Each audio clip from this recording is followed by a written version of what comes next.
Bueno, hola, hola, buenas tardes, bienvenidos a esta nueva actividad de capacitación. Hoy vamos a hablar un poco de manual de bioseguridad y de otra sorpresita que les tengo. ¿Cómo me les ha ido? Bueno, recuerden, este espacio es de ustedes. Mi nombre es Sandra Milena Coral, líder del equipo de asesores de mejoramiento integrado y felices de compartir con ustedes nuestros conocimientos, de formar esta comunidad. Sus preguntas, sus comentarios nos aportan mucho. Entonces recuerden lo que siempre les pregunto, por favor escríbanme si representan una IPS o si representan a un profesional independiente para orientar mejor nuestras capacitaciones. Hoy vamos a hablar un poco del manual de bioseguridad. ¿Por qué solo manual de bioseguridad? Porque es que el manual de bioseguridad es un documento muy grande que incluye muchísimas cosas y ese documento de bioseguridad orienta muchos procesos. Entonces hoy vamos a hablar un poco del manual de bioseguridad y al final, quédense hasta el final porque les tengo una súper sorpresa que les voy a contar. Bueno, arranquemos pues con el tema del día. El manual de bioseguridad es un documento que orienta muchos procesos. El manual de bioseguridad hace parte muchas veces del tema de salud y seguridad en el trabajo, pero nos lo piden en habilitación, entonces como que nos perdemos un poquito allí. Como siempre les he dicho, nosotros estructuramos procesos y el manual de bioseguridad puede ser parte de gestión del talento humano, puede ser parte de tu gestión ambiental, del proceso que ustedes mejor puedan entenderlo y comprenderlo. Pero tiene varios elementos de los cuales vamos a hablar hoy. Bueno, como todos los documentos en el Sistema Único de Habilitación debe tener unos responsables, debe tener un talento humano al que está dirigido y esto es muy importante. A veces en nuestras instituciones pues tenemos los profesionales de planta, tenemos los profesionales adscritos, tenemos los contratistas, tenemos una serie de personas que están en nuestros procesos, ¿cierto? Y el manual de bioseguridad en esta ocasión debe ir orientado a todos. ¿Qué medidas debe tener de bioseguridad debe tener el personal de servicios generales? Por ejemplo, en algunas instituciones esa persona es contratada de planta y en algunas instituciones es contratada por prestación de servicios o bueno, con un contrato con un tercero, qué sé yo. Si tenemos terceros en la institución, yo debo pedirles a esos terceros su manual de bioseguridad. El ejemplo de las señoras, de las personas de servicios generales es clarísimo. Esa empresa me debe proporcionar ese manual de bioseguridad de ellos. Pero ese personal tercero, contratado por otro, o sea, que su patrón no es otro, no la IPS, ese personal debe acatar las normas de mi institución cuando esté en mis instalaciones. Cuando yo voy a tu casa, sigo las normas de tu casa, ¿ok? Y lo mismo pasa con todos los demás colaboradores de la empresa, adscritos, funcionarios del planta y demás. Entonces recuerden que todos los documentos de habilitación nos están pidiendo un equipo de talento humano a quien va dirigido este documento. Y también en habilitación nos están diciendo que hagamos como todo el plan de capacitación de acuerdo pues al personal encargado de cada procedimiento. Eso quiere decir que el manual de bioseguridad es un tema que voy a socializar a todo mi equipo de trabajo, a todos los colaboradores. Dicho esto, ¿qué más nos está pidiendo habilitación? Que hagamos como un resumen de equipos biomédicos, medicamentos, dispositivos médicos que necesitamos para prestar nuestro servicio, y esa información también pues debe estar consolidada dentro de nuestro manual de bioseguridad. Y ya para empezar, entonces, ¿qué es ese manual de bioseguridad? El manual de bioseguridad expresa todas aquellas normas que debemos tener en cuenta los trabajadores, en este caso de un servicio de salud, para cuidarnos. Entonces, por eso yo les decía al principio, va a ser parte del tema de salud y seguridad en el trabajo, porque son los cuidados a los trabajadores, ¿cierto?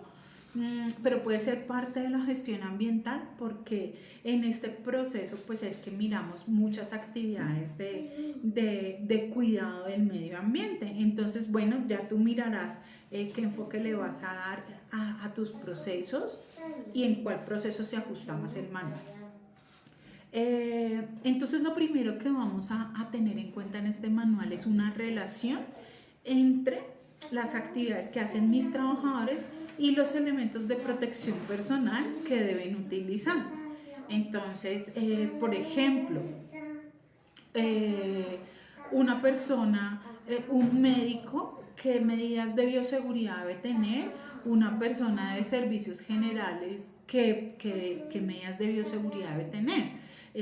Por ejemplo, para sacar los residuos biosanitarios vamos a usar unos guantes de qué calibre, no serán el mismo tipo de guantes que utilizan mis médicos. Entonces vamos a hacer como esa relación de actividades de riesgo relacionadas por cada grupo de profesionales y ese riesgo de exposición. Entonces no es el mismo riesgo de exposición que tiene el personal de servicios generales, el médico o el administrativo. Cada uno tiene sus riesgos diferentes. Y de acuerdo a ello vamos a hacer otra clasificación, y es la clasificación de áreas hospitalarias. ¿Por qué es importante la clasificación de áreas hospitalarias? Porque no es la misma tener una sala de cirugía, una unidad de cuidado intensivo, que una sala de consulta externa. Si bien ahora en la pandemia en todas partes tenemos que usar tapabocas, por ejemplo, o en algunas instituciones se utiliza un gorro en el área de consulta externa, pues hay cuidados específicos que debemos tener en las diferentes áreas de nuestra institución. Entonces debemos clasificar esas áreas que tenemos en cada una de las instituciones. Cada uno es tan diferente que debemos hacer esa clasificación.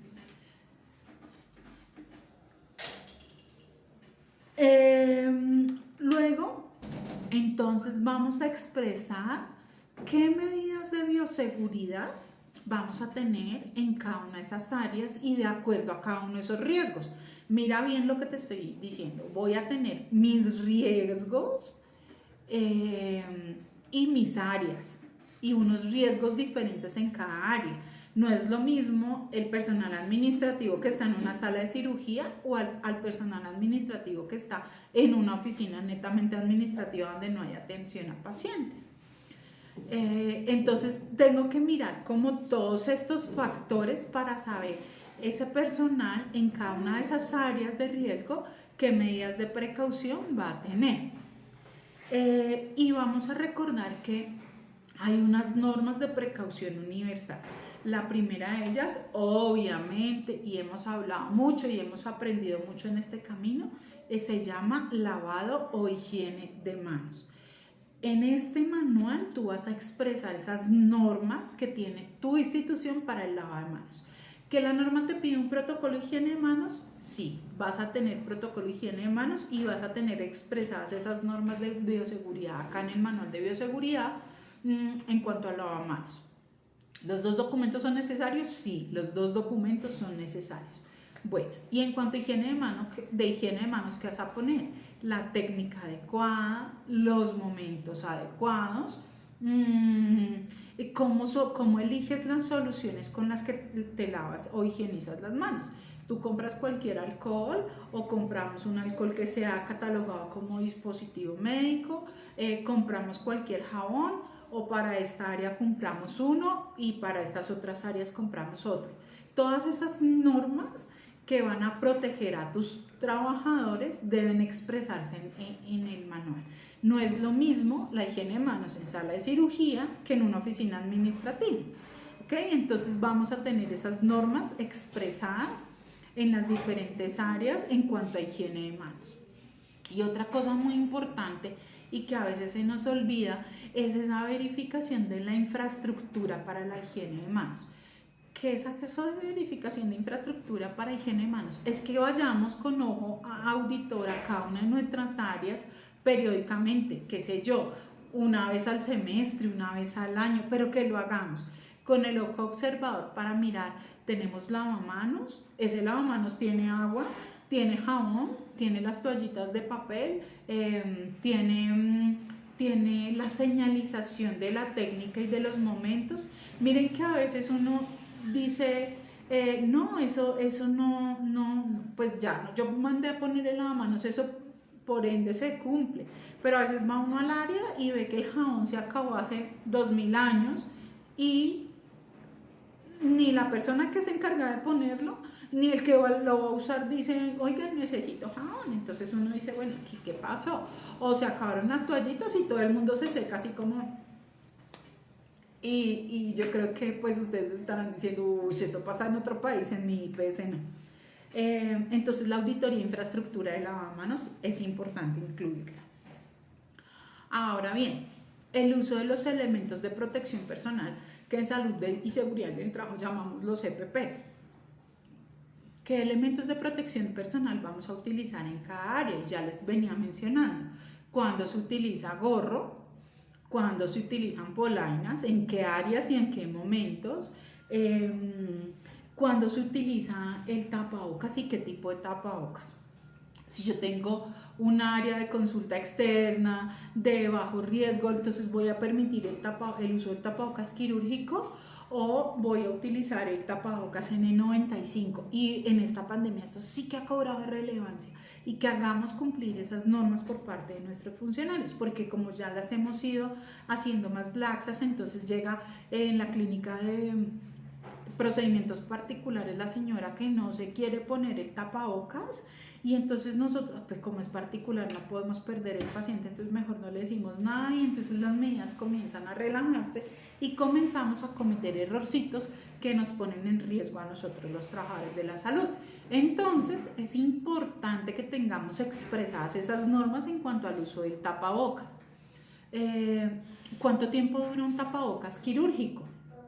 ¿Cuánto tiempo puede estar un funcionario con ese tapabocas quirúrgico puesto? Puede estar 6 horas, puede estar 8 horas, puede estar 3 días, puede estar toda la semana. Eso hay que definirlo. Y eso no es dejarlo a la conciencia del trabajador, sino eso tiene que tener un lineamiento institucional. ¿Ok? Igual para el tapabocas N95. En un principio de la pandemia, en la resolución 666 decía que si había escasez de los tapabocas, entonces que se iba a permitir su esterilización a vapor y qué sé yo. Pero creo que en este momento no tenemos escasez de tapabocas N95, entonces, ¿qué medidas vamos a tomar? ¿En qué momento se usa? ¿Quiénes lo usan? ¿Cómo se usa? ¿Cómo se pone y cómo se retira? Esto es muy importante. Yo no sé si ustedes han visto por allí, pero yo veo que la gente coge su tapabocas aquí de la parte que está sobre la cara, pues donde ha estado todo el contacto, la contaminación, lo cogen de la cara y lo guardan y vuelven y se lo ponen. El tapabocas se debe quitar correctamente desde los elásticos. Pues para evitar la contaminación de las manos. Entonces luego uno se pasa la mano así por la cara y después iba a lavarse las manos. Entonces, y después nos preguntamos por qué me infectaría yo. Entonces todo eso al respecto de tapabocas, de guantes, en qué momentos nos ponemos guantes y en qué momentos no. Importante eso. Miren que usar los guantes en exceso puede generar inflamaciones de la piel. Y yo no estoy diciendo entren a cirugía sin guantes, no, en qué momentos sí y en qué momentos no se utilizan los guantes en la institución, en qué procedimientos sí, en qué procedimientos no. Igual pasa con las gafas, gorros, polainas y el uso de delantales plásticos. Y cuando pensemos en todo eso, no es solamente dar la instrucción al funcionario, sino en un momento pensar si nosotros le estamos ofreciendo ese elemento de protección personal adecuado a nuestros colaboradores. Y por ejemplo, miren el caso de los delantales plásticos. Hay algunas instituciones que quieren darle lo mejor a sus funcionarios y consiguen unos delantales plásticos muy gruesos y ese delantal plástico es pesado, entonces la funcionaria comienza a hacer su trabajo así y entonces prefieren no ponerse. ¿Ven? O sea, cada detalle es absolutamente importante porque cuál es ese tapabocas que vamos a comprar, si funciona adecuadamente para lo que lo necesita mi funcionario y demás. Entonces, el uso de delantales protectores es otro elemento dentro de las normas de bioseguridad que debemos tener en cuenta en nuestras instituciones de salud. Otra cosa que se tiene en cuenta en nuestros manuales de bioseguridad es la circulación en las áreas. Por ejemplo, en la unidad de cuidado intensivo o en las salas de cirugía tú entras con vestido quirúrgico, puedes salir con ese vestido quirúrgico a otras áreas del hospital, sí o no, puedes retornar a las salas de cirugía o a la unidad de cuidado intensivo con ese vestido quirúrgico, con qué presentación personal vas a estar en el área de consulta externa o de exámenes diagnósticos, cómo va a ser ese funcionamiento allí. Y lo digo porque en un principio teníamos, por ejemplo, la gente llegaba a sus sitios de trabajo, en un principio de la pandemia, llegaba a sus sitios de trabajo y se cambiaba. Hoy ya nos relajamos con el tema. Entonces, ¿cómo hoy esas normas de bioseguridad se están aplicando aquí a tu institución y por qué áreas podemos entrar, por qué áreas podemos circular y con qué tipo de vestimenta? Clarísimo.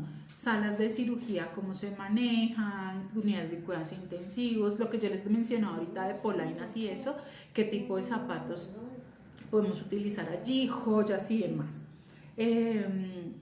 Los profesionales de la salud deberíamos tener eso ya como interiorizado, como tatuado en nuestro cuerpo, el tema de las uñas y cortas y evitar joyas y demás, pero es que las mujeres somos vaniosas y nos gusta tener nuestras cositas, entonces pues es muy difícil y hay que estar como recordando el tema periódicamente para evitar tener situaciones allí. Listo. El siguiente capítulo es las normas que vamos a tener en cuenta para los tipos de aislamiento que apliquen en nuestra institución. Y hoy en día, con la pandemia, eso cobra mucha relevancia. ¿Qué voy a hacer yo con un paciente que llegue inmunosuprimido o con un paciente que esté con síntomas de cualquier enfermedad? ¿O qué voy a hacer con un procedimiento contaminado? ¿Cómo va a ser ese funcionamiento de mi institución en estos casos que no son lo usual, lo normal? Y hay que volver a sensibilizarnos y sobre todo en este momento viene según el ministerio nos han dicho que en octubre viene la cuarta ola y pues tenemos que, este momento en que las normas han bajado, tenemos que volver a revisar para mirar cuáles son esas medidas de prevención. Bueno, entonces ya les hablé del aislamiento. Recuerden que hay aislamiento por gotas, por vómitos. Bueno, ustedes son más expertos que yo en esto. Entonces, ¿cuáles aislamientos, cuáles tipos de aislamientos aplican en su institución y cuáles no? Otro tema importante, miren que aquí yo he hablado normas de bioseguridad. Otro tema importante que debes tener en cuenta en el manual de bioseguridad es tu plan de gestión de residuos. Ojo, yo no estoy diciendo escriban 2 veces lo mismo, lo que estoy diciendo es integren, siempre mi mensaje ha sido hagamos esto, integremos plan de gestión de residuos con manual de bioseguridad. ¿Cómo manejo adecuadamente mis residuos para evitar problemas de salud en mis colaboradores? ¿Cómo manejo adecuadamente los derrames de los residuos? ¿Qué pasa cuando hay un derrame con sangre, líquidos, fluidos, chichi, vómito, etc? ¿Qué hago yo en ese momento? ¿Cierto? Entonces, todas esas cosas, esos elementos que nos trae el plan de gestión de residuos son importantes aquí porque afectan la salud del trabajador. Tener claro para dónde se van mis residuos biosanitarios, mis residuos aprovechables, mis residuos no aprovechables, los peligrosos, los no peligrosos, los administrativos y todos ellos. Entonces, toda esa interacción con el plan de gestión de residuos debe estar documentada en el manual de bioseguridad, sobre todo aquellos aspectos que tú veas que pueden afectar a tu colaborador. Hacer especial énfasis en el manejo de los elementos cortopunzantes, pues porque pueden ser riesgosos para la salud de estas personas. El siguiente capítulo se llama limpieza y desinfección de áreas. Cuando nosotros elegimos limpiadores, desinfectantes, jabones enzimáticos, ¿qué tipo de productos elegimos que no vayan a afectar la salud de nuestros trabajadores? Yo no sé si ustedes se acuerdan, en la historia patria, usaban el óxido de etileno, ponían todo el instrumental o todo el material en una bolsa negra, rompían la ampolla y la amarraban en la bolsa y todo el mundo a perderse porque eso era demasiado tóxico, ¿cierto? Pero eso era el material que teníamos para esterilizar. Como hoy, con todo el avance de la tecnología, de la ciencia, de los productos que tenemos, podemos tener elementos que sean biodegradables, poco nocivos para la salud de nuestros colaboradores. O sea, no sé si alguno de ustedes ha hecho una limpieza con ese hipoclorito que queda uno así como borrachito. Pensemos en todos esos elementos. Entonces, la limpieza y desinfección de las áreas, cómo afecta a mi colaborador, las aspersiones, todas esas cositas que nosotros nos encantan, cómo afectan la salud de mi colaborador y cómo voy a tener las medidas de prevención inmersas en mi manual. Listo. Limpieza y desinfección de áreas, y pasa lo mismo con la limpieza y desinfección de los equipos biomédicos y de los dispositivos médicos. A veces hay cositas por allí que podemos ajustar. También dentro del manual de bioseguridad hay que hacer referencia a cómo manejamos el tema de control de plagas. Yo sé que ya les dije que eso hacía parte del plan de gestión de residuos y eso lo hablamos otro día aquí.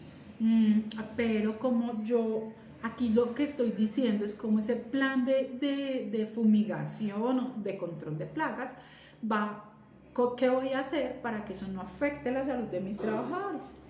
Y por último, voy a hablar un poquito del tema de la salud ocupacional. Y en ese voy a hablar de la salud ocupacional en mi documento de bioseguridad. Voy a incluir qué hacer en caso de un accidente con riesgo biológico, qué hacer en caso de un accidente de trabajo, a quién se reporta, cómo se reporta, para dónde va el trabajador. Miren que esto es muy importante porque yo estoy diciendo, en ese manual de bioseguridad estoy diciendo, bueno, mi colaborador se debe cuidar de esta forma, ¿cierto? En los diferentes aspectos que estamos mencionando: bioseguridad, normas de precaución universal, protección entre los líquidos de precaución universal, el lavado de manos, los elementos de protección, ¿cómo lo voy a proteger? Sin embargo, a pesar de que como líderes institucionales hacemos muchas cosas por proteger a nuestros colaboradores, suceden los incidentes y los accidentes. Entonces, debemos estar preparados institucionalmente para actuar. Y eso es lo que vamos a documentar en esta parte última de nuestro manual de bioseguridad. Oh, por Dios, hice un desastre aquí, perdónenme, chicos. Entonces voy a documentar cómo es esa parte del manejo de los accidentes ocupacionales a nivel institucional. Y listo. Ese es nuestro manual de bioseguridad. Yo estoy diciendo listo como si fuera muy facilito. No es facilito, es un documento denso, grande, recoge información de muchas partecitas, hace parte de varios procesos y es importante que lo leamos, que lo analicemos con calma, que miremos esas características y esos elementos que nosotros le estamos ofreciendo a nuestros trabajadores, y miremos los temas desde muchos puntos de vista. Bueno, no sé si tengan preguntas de manual de bioseguridad, escríbanme.